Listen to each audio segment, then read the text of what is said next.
नमस्कार, मैं श्रेया और आप देख रहे हैं बातें यूपी की। मैं हाजिर हूँ उत्तर प्रदेश की 10 बड़ी खबरों के साथ।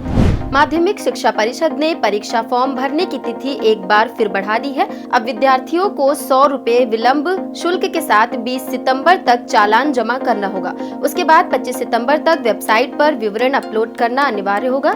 यूपी बोर्ड के सचिव भगवती सिंह की प्रधानाचार्यों की मांग पर ये तिथि बढ़ाई गई है। 31 अगस्त तक परीक्षा शुल्क का चालान जमा करने और 5 सितंबर तक विवरण अपलोड करने का मौका पहले ही दिया गया था। अब 26 से 30 सितंबर तक विवरण की जांच और संशोधन होगा। इसी के साथ बढ़ते अपनी अगली खबर की ओर। राज्य सरकार ने डीजीपी प्रशांत कुमार को उच्चतम वेतनमान देने का निर्णय लिया है। उन्हें पे मैट्रिक्स लेवल 17 यानी 2,25,000 रुपए प्रतिमाह प्रदान किया जाएगा। इससे पहले कार्यवाहक डीजीपी डीएम चौहान को सेवानिवृत्त होने से एक दिन पहले ये वेतनमान दिया गया था। प्रशांत कुमार को 31 जनवरी को कार्यवाहक डीजीपी नियुक्त किया गया था और अब उन्हें भी इसी लाभ का अवसर मिल रहा है।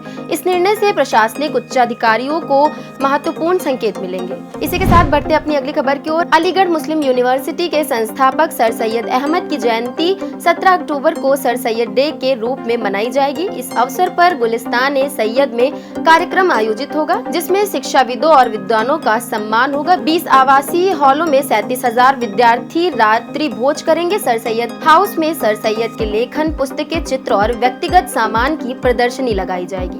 प्रमुख स्थलों को रंग बिरंगी झालरों से सजाया जाएगा। कुलपति प्रोफेसर नईमा खातून की अध्यक्षता में व्यवस्थाओं की रूपरेखा तय की गई है। इसी के साथ बढ़ते हैं अपनी अगली खबर की ओर। आईआईटी बीएचयू के school of material science and technology के शोधकर्ताओं ने पारंपरिक आयुर्वेदिक औषधि पंचवल्कल को नया रूप देकर महत्वपूर्ण सफलता प्राप्त की है। शोधकर्ताओं ने स्थिर सॉल्यूशन और बायोडिग्रेडेबल पैच विकसित किए हैं, जो घावों और मधुमेह रोगियों के अल्सर को ठीक करने में सहायक होंगे।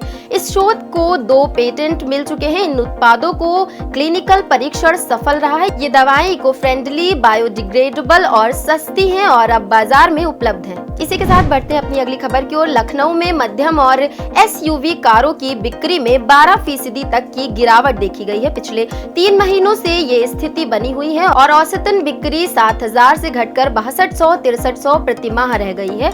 बिक्री में कमी के कारण ऑटोमोबाइल कंपनियों और डीलर्स को संकट का सामना करना पड़ रहा है। डीलरों का कहना है कि गर्मी और बारिश के कारण बिक्री प्रभावित हुई है, लेकिन त्योहारी सीजन में सुधार की उम्मीद है। बाजार में आकर्षक ऑफर उपलब्ध है और सेकंड हैंड कारों की बिक्री भी बढ़ रही है। इसी के साथ बढ़ते हैं अपनी अगली खबर की ओर। 7% अधिक तेल देने वाली सरसों की नई प्रजाति KMRL 17 से 5 ने किसानों को खुशखबरी दी है। चंद्रशेखर आजाद कृषि एवं प्रौद्योगिकी विश्वविद्यालय के डॉक्टर महक सिंह द्वारा विकसित इस प्रजाति में 39.6% तेल और 7.81% अधिक पैदावार होगी। यूपी सरकार ने इसे सर्टिफाइड कर दिया है और भारत सरकार से जल्द नोटिफिकेशन की उम्मीद है। ये प्रजाति गन्ना किसानों के लिए भी फायदेमंद है, जो गन्ना कटाई के बाद खेत को खाली छोड़ देते हैं। इसके परीक्षण 15 राज्यों में सफल रहे हैं और यह रोग व कीट मुक्त है। इसी के साथ बढ़ते हैं अपनी अगली खबर की ओर। गाजियाबाद में पिछले 4 वर्षों में उद्योगों की संख्या 7 गुना बढ़ गई है, जिसमें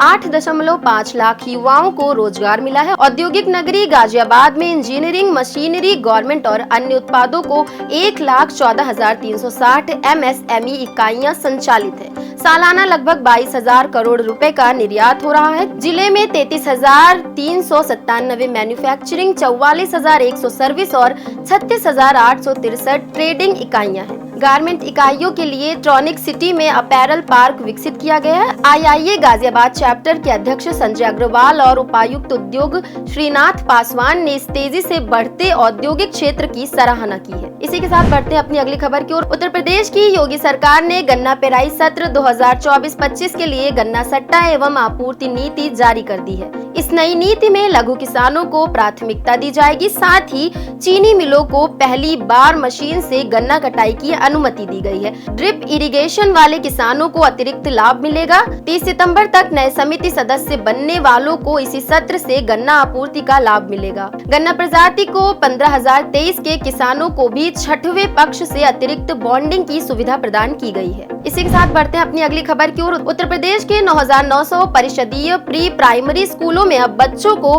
खेल खेल में रोचक ढंग से पढ़ाई कराई जाएगी। प्रत्येक कक्षा में 4 लर्निंग कॉर्नर होंगे, जहां बच्चे दैनिक दैनिक दिनचर्या, फल फूल सब्जियों के नाम और अक्षर ज्ञान जैसे विषयों को सीखेंगे। इसके लिए हर विद्यालय को 8,110 रुपए की धनराशि दी गई है।